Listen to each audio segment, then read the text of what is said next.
Hello, everyone. This is MMA Interesting Prospects podcast. Today, our guest is Aryion Young, one of the best featherweights from Fury FC. Hello, Aryion. How are you? Good. How are you doing? I'm good, thanks. Aryion, you in your last fight, I think that beat a really good fighter, the UFC veteran. You actually knocked him out, and you were a first person who ever done it.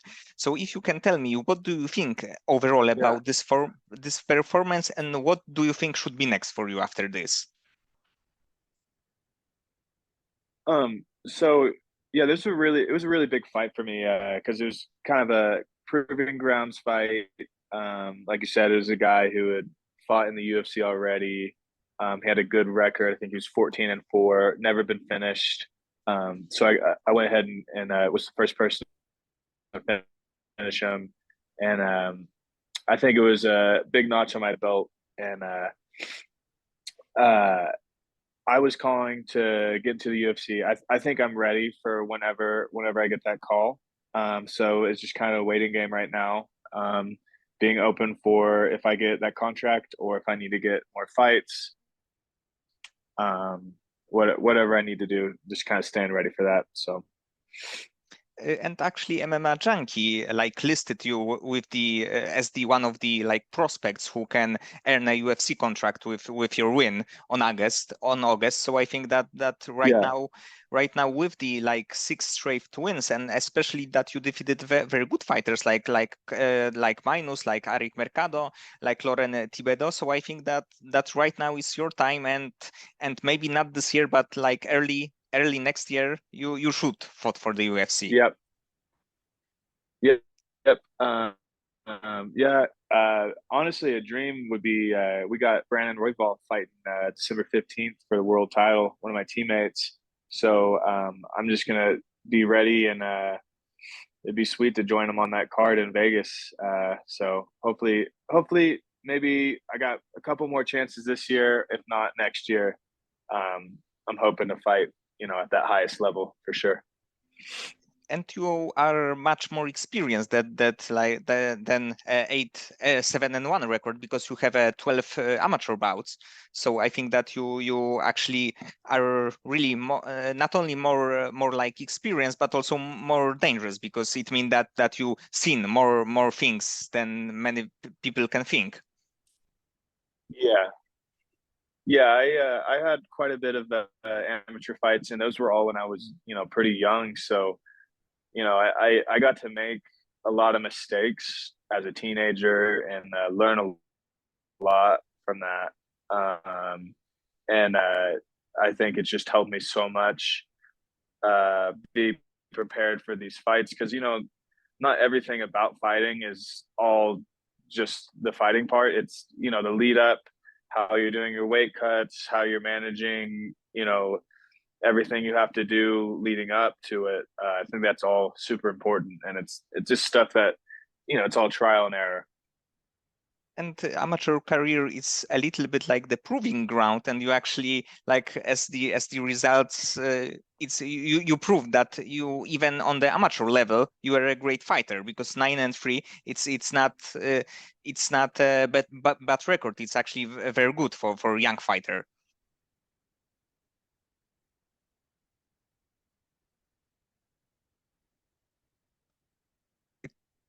Can you hear me? Sorry, Marcin, I kind of lost you there. What were you saying? Yeah, I can hear you now. The amateur career is a proving ground, but you actually proved that you even on amateur level were a very good fighter as the young fighter, because 9-3 record is like no joke.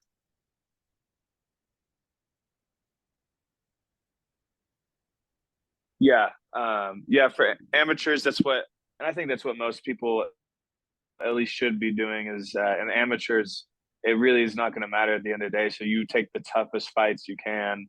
And I really think like a lot of my amateur career was tougher than my early pro career has been, because it's like I was going all over the country just trying to find the best guys to fight, to get better. And before starting MMA, did you have any like background in any other combat sport? Oh yeah. So I grew up playing every sport since I was 5. football, soccer, baseball, basketball, whatever. And then I started wrestling in the second grade. So I was like about 8 or 9 years old. And then after I started wrestling, I kind of dropped every other sport, and then just stuck with that. I had a small stint wrestling for the University of Central Oklahoma, until I dropped out because I've been wanting to be a fighter since I was a little kid. But my mom, she hated the idea, so she's like, "You can wrestle," to kind of tide me over.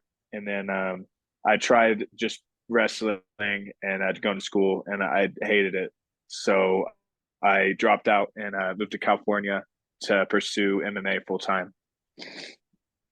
And in your fights, of course, we can see like good wrestling base, but like in your last three fights, we can see that you are a very good striker. So we can think that your background, it's not wrestling, it's like kickboxing or like Muay Thai.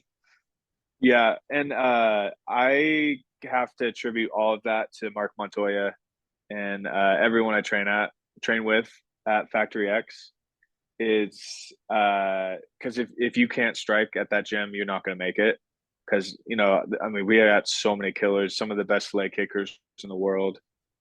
So that I did, I had a proficiency in striking before, but it wasn't nearly what it is after going to Factory X. And so now I have the skill set to where um, I can game plan for fights. And it's like my favorite fighters has always been the ones it's like, John Jones, George St. Pierre, guys like this is like they they weren't necessarily the best at every single thing. They're the best at game plans and then just making the fight look easy. Just basically they can use any game plan they want to. And so that's how I'm trying to model my career after is okay, what's this guy good at? And what can I do to make the fight look easy? And these guys were like perfect examples of this because they can defeat it any style. Yeah, exactly. And who is your main training partner and Factory X when you can like let's say spar? Yeah, so I've got so many in and around my weight class. We got Markel Moderos, who just got a contract on Contender Series. We got Vince Pichel. He's fighting next week, and in Brazil. And the list goes on. We got Chris. Just literally so many guys. I'm trying to think. Jonathan Martinez. I'm trying to think of their actual names because everyone's got nicknames. So I'm like, oh, what's his like actual name? Because at the gym we call everyone, like Jonathan Martinez, we call him Pedro. Chris, we call him Katikas. Yes, and But yeah, actually both the Jonathan Martinez and Chris Gutierrez got like this crazy low kicks. yeah, and that's what I liked to kick low before coming to the gym, but now it's like at a whole another level to where like that sets up my whole game plan is like I can touch your legs and then I can wrestle, I can strike. So yeah, it helps a ton going with those guys. Like there's no easy rounds, and there's just so many guys to learn from. It's a really good place to be at. And what is your favorite part of the training right now? Oh, my favorite part of training is it's like honestly, I like just the developing skills aspect. Like I've been around and I've had great coaching over the years, but with Coach Mark, he's one of the first coaches that he'll say things that I've never thought of before, as far as like concepts for fighting, and that's how I like to learn. Like I don't want you just to like show me like one way to do thing. It's like he'll show you like a concept of like this is what we're trying to do, and then you figure it out. So I guess basically what I'm trying to say is like the path, like learning the pathways of how you do things and the creativity. That's really what I enjoy about training. And you also had a previous experience in other big gym, if I'm correct, right? Team Quest with Dan Henderson and with Joe Daddy Stevenson. Yep, exactly. Yeah, when I first had moved out, uh,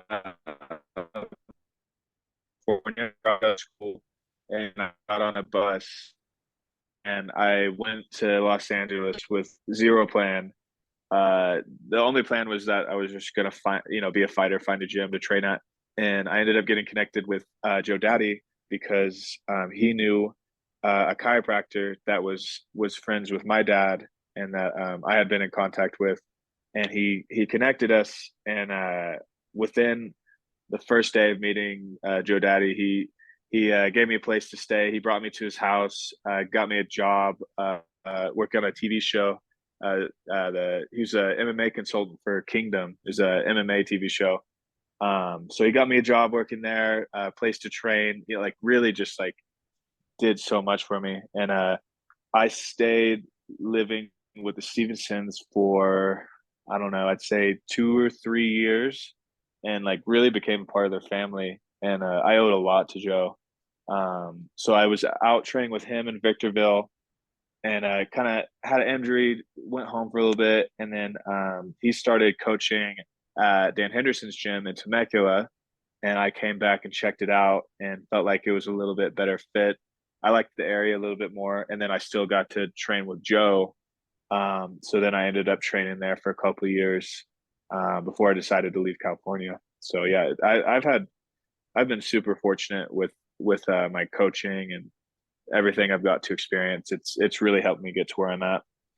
So you for so many years like training in many great gyms and with many great guys. So I think that for you as the young fighter is like something unbelievable. Yeah, I've been super blessed. Just and the the biggest thing too is just like getting to like you see these guys that you idolize like from the UFC, and then you get to meet them and train with them, and then kind of see like what it takes, and then also that's just like that they're just guys, that they're just people just like you. It's like, oh, then you start to realize, oh, I actually can do this. Like all I got to do is this that, and stay the course. And it's obviously it's the hardest sport in the world. It's going to be tough, but it's really worth it in my opinion. And right now you are 26 years old. And when do you think you will hit your prime? Man, I think I still got at least, I don't know, a couple years. You never know when your prime's going to be, but I don't even think I'm close to it. I think I'm going to get a lot better, which is really it's a really cool thing to think about. Obviously, I'm getting a lot of people like saying like, "Hey, like when are they going to call you up?" And it's mostly outside pressure. Internally, I'm okay in life. Like it'd be nice to make more money, but I'm fine, and I'm having a good time, just training, getting better. So I'm really not in a rush. So it's like whenever the time comes, I think it's going to be a good time for me. So, but I'm ready. And if the UFC contacted you right now, do you have any fighter in mind that you would like to face in your first fight in the UFC? Oh man, I really, really haven't thought about it. I don't really like to think about opponents too much until I get them. I basically just focus on myself. Um, Really, the as far as I've got is just if they call me, I say yes, and I'm on a flight to wherever. No matter how short notice. That's why, like at our gym, we used to have guys, come fly in for camps, and Coach Mark has really put it into it. It's like if you train with us, then you live here and you're training all the time. So that makes it to where I'm ready for opportunities when they come. And would you be interested in taking like lightweight bout in the UFC? Because earlier in your career you fought as the 155. Yeah, definitely. That's what if it's anywhere, like a week notice, 2 weeks, it would be more difficult for me to make 145. So I could definitely fight at both weight classes for sure. And do you like watch UFC or overall MMA fights? Yeah, I'm a big that's the thing is like I really got into the sport because I'm a fan, and it's like the best way to be a fan, in my opinion, is to do it. That's what like my dream is to fight some of these guys that I look up to. Is like that's exciting to me. Where maybe other people be like, oh, I would never fight that guy. I'm like, I would kill to fight that guy. I want the tough challenges, and I want to make a legacy. And what do you think about state of featherweight division? Because Alexander Volkanovski recently go up and then try to take the lightweight belt, and right now it seems to be a Volkanovski against Topuria for the featherweight title. And what do you think about this matchup and overall about this division? I think the division is really strong. I don't think it's at the level of 35 or 55, but I think especially with Volkanovski, he's obviously top three pound for pound alive. I I that's the thing is like when he took the fight short notice, I was like, man, he's got massive balls, but it's like that is a super tough fight to be taken on short notice. And then now he's talking about Taporia in what do you say, January after getting knocked out. I just don't know if that's the best idea. I think that makes the fight a little bit more even because before, in my opinion, Volkanovski is just levels above everyone else. Everyone else. Um, but we'll see how he looks after. I mean, that was pretty. He was out, and when you get knocked out like that, it's like it takes time to recover. So we'll see if they make that fight that soon, and how they look. But yeah, I think it's a good one of the best divisions to enter into the UFC right now. It's at the very top, it's super high level, but until then, there's room to kind of get in there and make a name for yourself. So Yes, and there are some interesting names like Ilya Topuria, like Max Holloway, who was a champion. So I think that overall the top 5 or top 7 guys are like on a very high level. yeah, exactly. Yeah, the very top is just as good as any other division in the UFC. I just think it's not the same depth as a 35 or 50. I think 55 is the craziest weight class, and I think it has been for a long time. But yeah, it's super exciting right now. And like looking back on your career on earlier years, do you have one thing that you would like to change, like looking from perspective? Oh man, sometimes I think about that. But the thing is, like, when things happen, especially things that you think are bad, when they happen, I think later on it'll make sense. Like the one loss that I have in my pro career, it was my second pro fight, and I got cut with a knee. It cut me like in the middle of my eye, like in my forehead, next to my eye, and I had taken the guy down. I was in the top position with the Khabib leg lace, and the ref had stopped the fight from me on top, stood us up to check the cut, and it was the doctor and the cut man both had cleared me for the fight, but the referee having full control over the fight, he ended up calling the fight off because he wasn't comfortable letting the fight go, which that was hard for me to get past, and sometimes still it pisses me off when I think about it because it's like the one I think about where I'm at, and it's like if I had 0 losses on my record, maybe I'd have already gotten a contract, but it's like you I don't really think it helps to think like that because it's like maybe if I would have already got in, I wouldn't have been ready and had like taken losses, got cut, this and that. So maybe with that, it could it changes the trajectory. I get the right fights, and everything happens at a better time. So yeah, long story short, I think everything is happening how it should, and yeah, I wouldn't change anything. And overall, you are a very good fighter in any area. But if you can like take any skill from any fighter in the world of MMA, what you would like to take and like borrow? Borrow. I think it'd be cool to like. I don't spin a lot, so it'd be cool to take like a Edson Barbosa's spinning heel kick, or like a Anthony Pettis type Showtime. I'm not like a super. I will sometimes, but I'm pretty like fundamental and keep everything pretty sharp. But it'd be cool to steal some of that, like a Taekwondo, like maybe a Stephen Thompson, some of those, flexibility. Yes, but every like of every fighter that you mentioned are they have crazy kicks like Edson Barboza. It's like the best one of the best leg kicker in the game. But of course, you also have like Jonathan Martinez and Chris Gutierrez who are on, I think, that on the same level right now.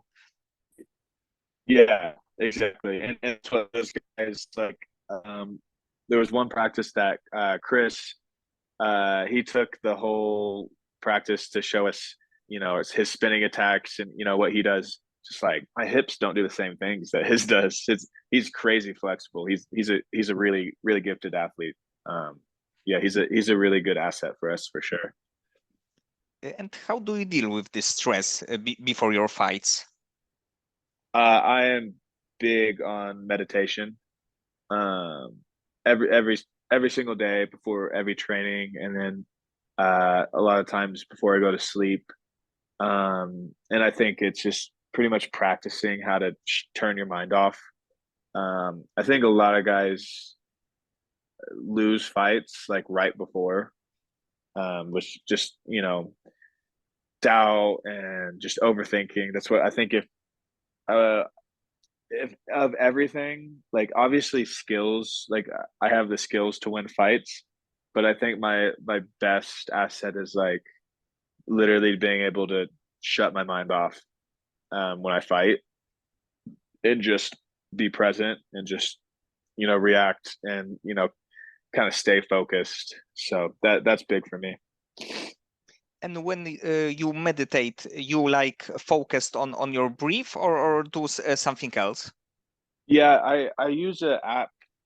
It's called Headspace, and it basically has like different like courses, and it teaches you different like ways of like focusing on your surroundings, like sounds and feelings, like feeling your weight, and then you go into breathing, and then different ways of like um, what's the word when you like imagine something, what's that word, like imagining like clearing like everything from your body with you know energy, things like that. So yeah, just the courses just kind of outline different ways to shut your mind off.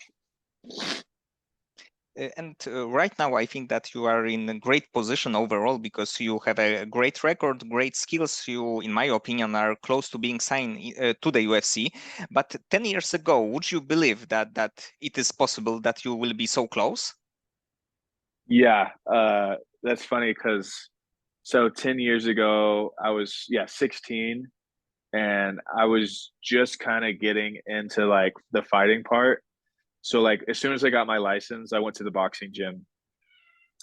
And I think a lot of people have this too. Is like when I first started and I was looking at the scope of fighting. It's like John Jones was the champ, and he was the youngest champ. And me being 16, I was like, oh, this is gonna be easy. Like I'll be the youngest champ. Like I'll just go in and destroy everyone. And then like over time, you start to realize like, oh, there's a lot of really good guys. Like it's gonna be a lot harder than I thought. So that was kind of the thing. Is like I I always thought I would get there. But it's been harder than I thought, but I'm glad because I think that it's going to make me a better person. And I think if it would have happened a lot easier for me, I would have been, kind of intolerable, to be honest, kind of an asshole. And outside of fighting, when you have a free time, let's say that you are after the fight and you, let's say you don't go to the gym, what do you like to do with your time? Yeah, I'm always picking up hobbies. I'm big on hobbies. So I'm in Colorado and I'm in Denver. So snowboarding is a big thing for me. I like to go snowboarding a lot. We'll go here in the next month or so. We'll start going almost every weekend. And then when I have more free time, I'll go during the week. Snowboarding's big. I play a lot of pickleball. Have you heard of pickleball? Yes. Yeah, there's a lot of good pickleball in Denver too. I'll go to a couple of the courts that are here around where I live and play pickup, and then we'll go get a group of friends and play. So that's another big thing for me. I'm pretty addicted to pickleball too. And do you have any hobby in mind that you will like take after one of the next fights? Um, yeah, the next thing I'm looking to do is get a fly fishing rod. I want to start try my hand at fly fishing. I like going out in the mountains. I like being near the river. So yeah, once all these hobbies are just so expensive. So once I start making a little bit more money and can get more hobbies, I think I'm gonna try my hand at fishing.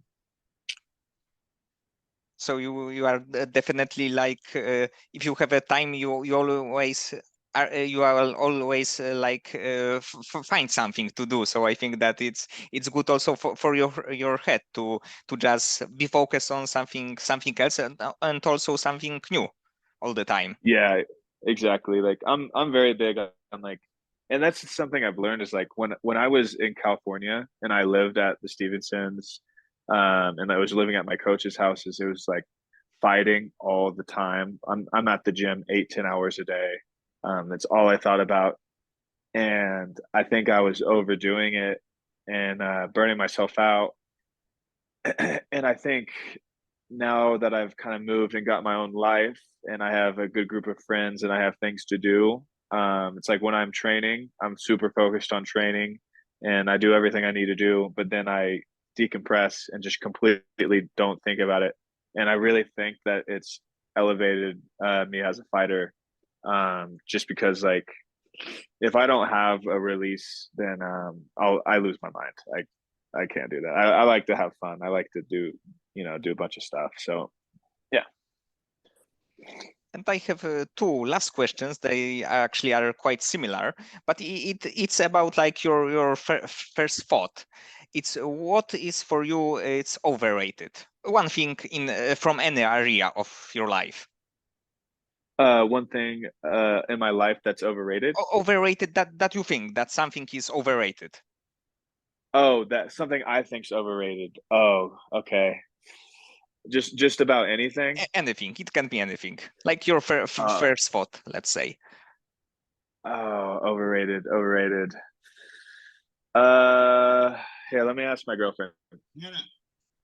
What do I think is overrated?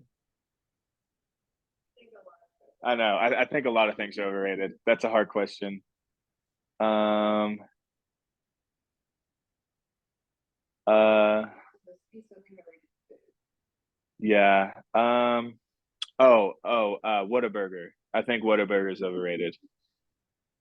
Okay, and one thing that you think that it's underrated. Underrated, Del Taco. I'm a big food guy, so that's what first comes to thought. Yes, but actually, many fighters are like fans of food, let's say. Yeah, for sure. Okay, Aryion, so many thanks for the conversation. I hope that we can see you in the UFC, maybe even this December with flyweight title Yeah, on the line. It would yeah, be great, but if not, maybe like early next year. yeah, for sure. That'd be awesome.